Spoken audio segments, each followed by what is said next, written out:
Hello student. Video के इस भाग में हम लोग समास के प्रश्नोत्तर को जानेंगे। समास की प्रश्नोत्तरों के बारे में डिस्कस करेंगे हम लोग। पीछे की वीडियो में हम लोग जो है समास को पढ़ चुके हैं, एक्सप्लेन हो चुका है। तो आइए हम जानते हैं कि प्रश्नोत्तर को।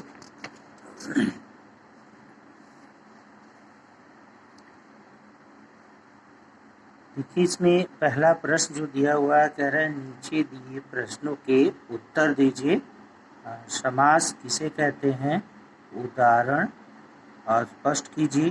तो समास किसे कहते हैं। देखिए, समास से हम नया शब्द निर्मित करते हैं, और समास जो है जब हम दो या दो से अधिक शब्दों को मिलाकर के एक नया शब्द बनाते हैं तो यह प्रक्रिया जो है वह समास कहलाती है। और जो निर्मित शब्द होता है वह सामासिक पद कहलाता है या समस्त पद कहलाता है। और उदाहरण स्पष्ट कीजिए। तो उदाहरण जो है समास का, जैसे चार पैरों वाला, चारपाई, चारपाई यथाशक्ति यानी शक्ति के अनुसार, आजीवन जीवन भर, गंगा जल गंगा का जल, नवरत्नों का समाहार। उदाहरण। दूसरा प्रश्न जो है तत्पुरुष समास को स्पष्ट करते हुए उसके भेदों को उदाहरण सहित बताइए। तत्पुरुष समास को स्पष्ट करते हुए, देखिए तत्पुरुष समास क्या है। तत्पुरुष समास, जैसा कि हम जानते हैं कि समास में हम शब्दों को क्या करते हैं, संक्षिप्त करते हैं। संक्षेपीकरण की प्रक्रिया को समास कहते हैं। जब हम दो या दो से अधिक शब्दों को मिलाकर के एक नया शब्द बनाते हैं तो प्रक्रिया जो है समास कहलाती है। और जो शब्द निर्मित होता है वह समस्त पद या सामासिक शब्द कहलाता है। अगर तत्पुरुष समास को, तत्पुरुष समास में क्या होता है, जब हम समास की प्रक्रिया अपनाते हैं तत्पुरुष समास में, तो उसमें विभक्तियों या कारक चिन्हों का लोप होता है। विभक्तियों या कारक चिन्हों का लोप होता है, तो उसको हम तत्पुरुष समास कहते हैं। तत्पुरुष समास में समस्त पद का उत्तर पद प्रधान होता है। इसमें पूर्व पद तथा उत्तर पद के बीच की सभी विभक्तियों तथा कारक चिन्हों का लोप हो जाता है। उदाहरण। देश के लिए भक्ति, देशभक्ति। रसोई के लिए घर, रसोई घर।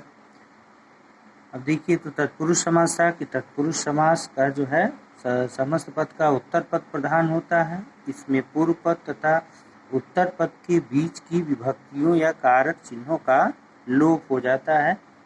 उदाहरण से देश के लिए भक्ति, देशभक्ति। रसोई के लिए घर, रसोई घर।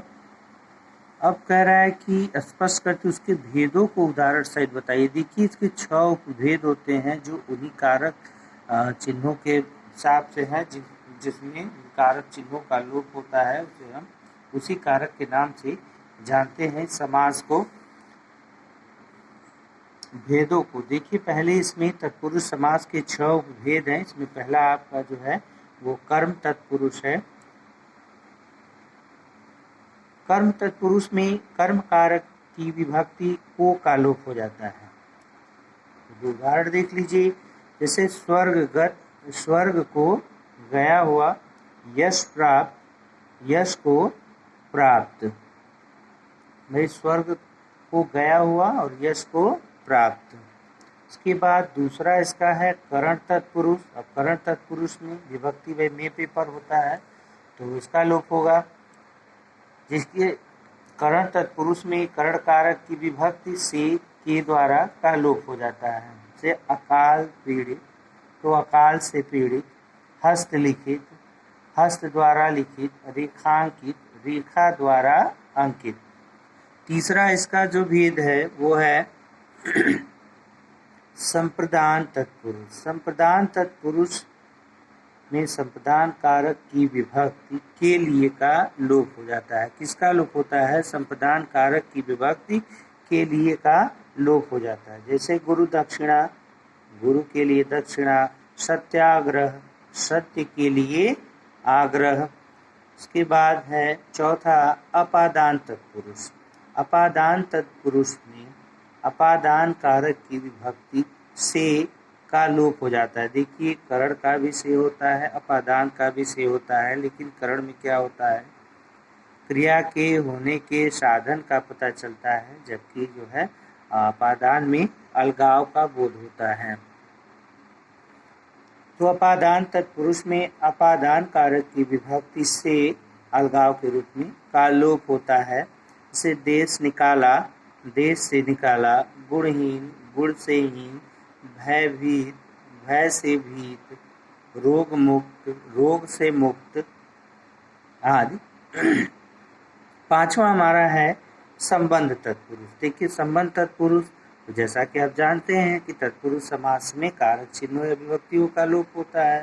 तो संबंध का के की और रा रे री होता है संबंध कारक का, तो इसमें इन्हीं विभक्तियों का लोप होगा। संबंध तत्पुरुष में संबंध कारक की विभक्ति का के की का लोप कर दिया जाता है जब समास की प्रक्रिया अपनाई जाती है। जैसे गंगा जल, गंगा का जल, देशवासी, देश का वासी, स्वास्थ्य रक्षा, स्वास्थ्य की रक्षा, राजभाषा, राज की भाषा, देव मूर्ति, देव की मूर्ति आदि और भी शब्द हैं। दो दो उदाहरण आपको लिखना है। इसके बाद अधिकरण तत्पुरुष समास है। अधिकरण तत्पुरुष में अधिकरण कारक की विभक्ति में पर का लोप कर दिया जाता है। जैसे आनंद मग्न, आनंद में मग्न, आप बीती, आप पर बीती, कर्मवीर, कर्म में वीर। तो ये तो थे आपके तत्पुरुष समास को स्पष्ट करते उसके 6 भेद और उनके 2 उदाहरण।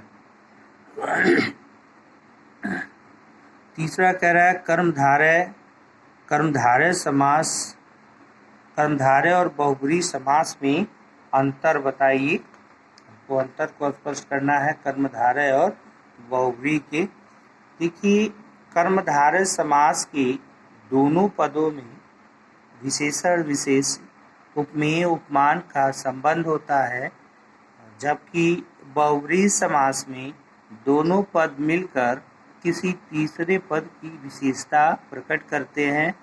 जैसे कमल नयन, कमल के समान नयन, ये कर्मधारय समास हो गया। और जब हम विग्रह करेंगे कमल के समान नयन है जिसके, अर्थात कृष्ण, ये बहुब्रीहि हो जाएगा। अब जो है संधि और समास में अंतर स्पष्ट कीजिए। तो संधि क्या है और समास क्या है। देखिए संधि क्या है, संधि इन दोनों से ही हम शब्द बनाते हैं। तो संधि में क्या होता है, संधि में शब्दों के 2 वर्णों या ध्वनियों का मेल होता है।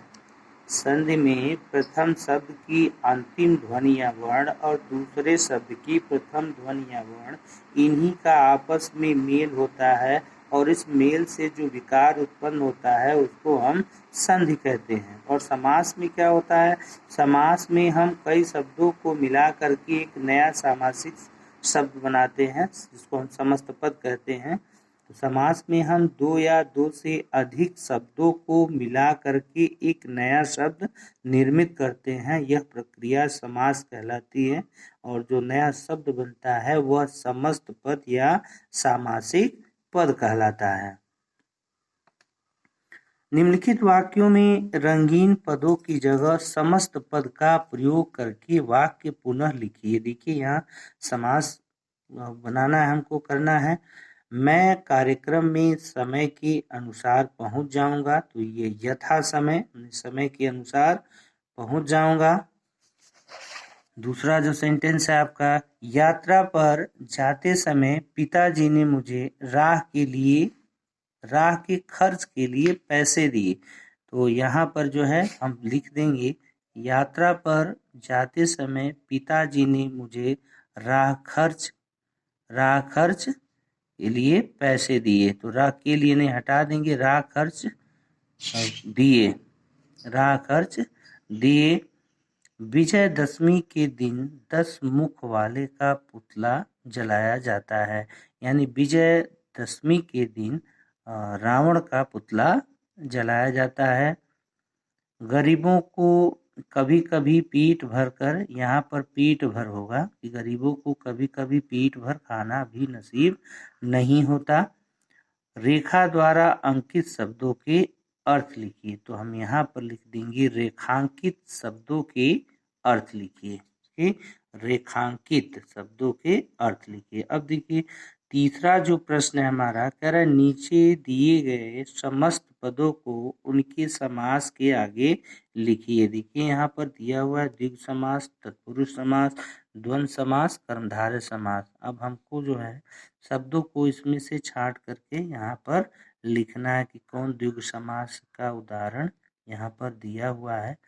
तो देखिए पहला द्विगु समास है। तो द्विगु समास क्या होता है जान लें। द्विगु समास क्या होता है? द्विगु समास का जिस समस्त पद का पूर्व पद क्या हो, संख्यावाची हो, नंबर्स को बताए, तो वह द्विगु समास होता है। और दूसरे पद के संख्या को बताता है और इसमें हम समूह या समाहार शब्द का प्रयोग करते हैं, तो द्विगु समास होता है। तो द्विगु समास देखिए यहाँ पर तिरंगा है, 3 रंगों का समूह, यहाँ पर 3 है पूर्व पद जो है, तो यह द्विगु समास हो जाएगा।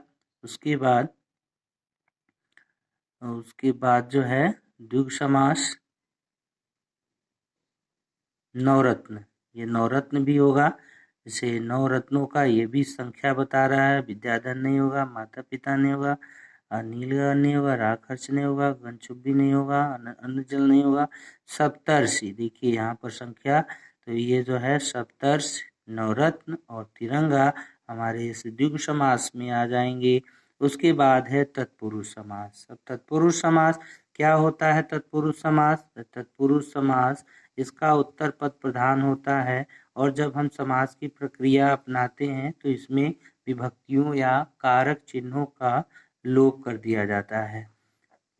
तो तत्पुरुष समास में देखिए यहाँ जो है आपका रेखांकित है, रेखांकित, रेखा से अंकित, से के द्वारा यह तत्पुरुष समास है। कौन सा तत्पुरुष है? अधिकरण तत्पुरुष है। फिर राह खर्च, राह के लिए खर्च, तो ये जो है ये भी तत्पुरुष है, संप्रदान तत्पुरुष है। ठीक है, राह खर्च अभी आपने यहाँ ऊपर देखा राह के खर्च के लिए, तो यही राह खर्च है। तो राह खर्च ये जो है तत्पुरुष समास में आपके आएगा। और उसके बाद जो है रेखांकित हो गया और ये हो गया। फिर गगन चुंबी यानी गगन को चुमने वाली, तो को है, तो को यहाँ पर भी तत्पुरुष समास होगा। और कौन सा होगा? तो कर्म तत्पुरुष समास होगा। अब देखिए आगे जो है द्वंद्व समास। तो द्वंद्व समास क्या होता है भाई? द्वंद्व समास में दोनों पद प्रधान होते हैं, दोनों पद प्रधान होते हैं यानी दोनों शब्द मुख्य हैं। तो उसका जब समास की प्रक्रिया हम अपनाते हैं तो ये और, अथवा, तथा, या, एवं ऐसे शब्दों का लोप होता है द्वंद्व समास में। तो द्वंद्व समास देखिए यहाँ पर द्वंद्व समास में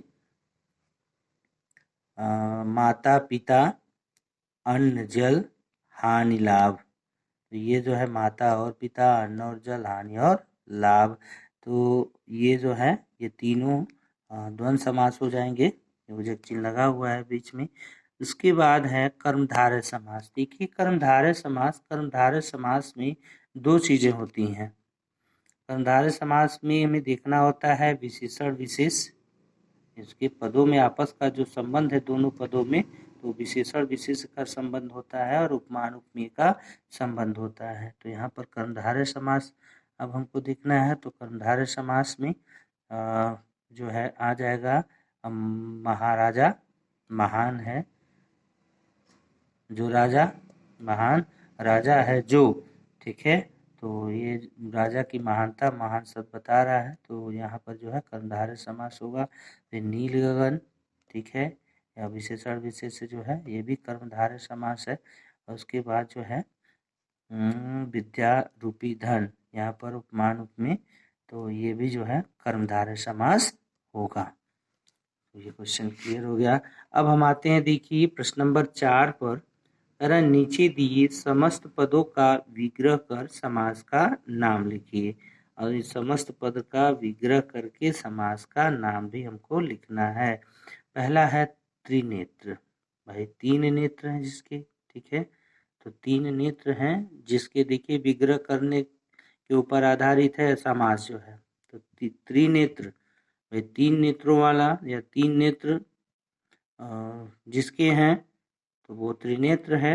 यहाँ पर बहुब्रीहि समास होगा। यहाँ ये मत देखिएगा, त्रि जो है संख्यावाची है, संख्या को बता रहा, लेकिन ये जब समस्त पद मिलेंगे तो तीसरे तरफ अन्य की तरफ अगर इशारा कर दिए तो वह दूसरा हो जाएगा कोई पद। जैसे दोनों पद प्रधान न होकर तीसरे की तरफ इशारा कर देते हैं तो वहाँ पर बहुब्रीहि समास हो जाता है। तो त्रिनेत्र, यानी त्रिनेत्र कौन, किसका, शिव का।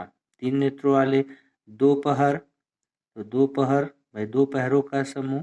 यहाँ पर 2 पहरों का समूह, यहाँ पर आप लिख देंगे। यहाँ पर द्विगु समास हो जाएगा क्योंकि संख्या बता रहा है, द्विगु समास हो जाएगा। दही बड़ा, तो दही में बड़ा, तो विग्रह होगा और समास इसमें जो है तत्पुरुष होगा क्योंकि इसमें विभक्ति या कारक चिन्ह का तो क्या में का हुआ है, में किसका, अधिकरण का है, तो अधिकरण तत्पुरुष समास हो जाएगा। गंगा जल, तो गंगा का जल, ये भी तत्पुरुष समास है। तत्पुरुष समास में संबंध तत्पुरुष समास है क्योंकि संबंध कारक का चिन्ह जो है का, के की और रारेरी होता है, तो का लोप हुआ है। तो गंगा का जल ये तत्पुरुष समास होगा। कौन सा तत्पुरुष होगा, संबंध तत्पुरुष समास होगा। देखिए यथा संभव, यथा संभव जैसा संभव, जैसा संभव हो, तो यह जो है वो यह अव्ययी भाव समास है।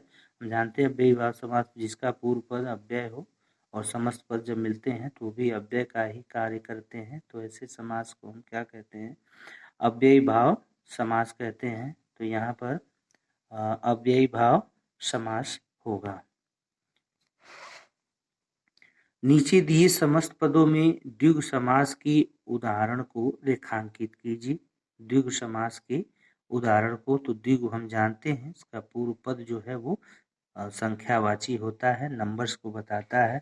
देखिए यहाँ पर हमको बस लिखना है, विग्रह तो करना नहीं है, इसलिए हमें ध्यान रखना होता समास का, क्योंकि बहुब्रीहि में भी जो है पूर्व पद कभी कभी संख्यावाची होता है, लेकिन जब समस्त पद मिलते हैं तो अन्य की ओर इशारा कर देते हैं। तो यहाँ हमको क्या करना है, सिर्फ सर्कल कर देना है, घेरा बना देना है द्विगु समास को।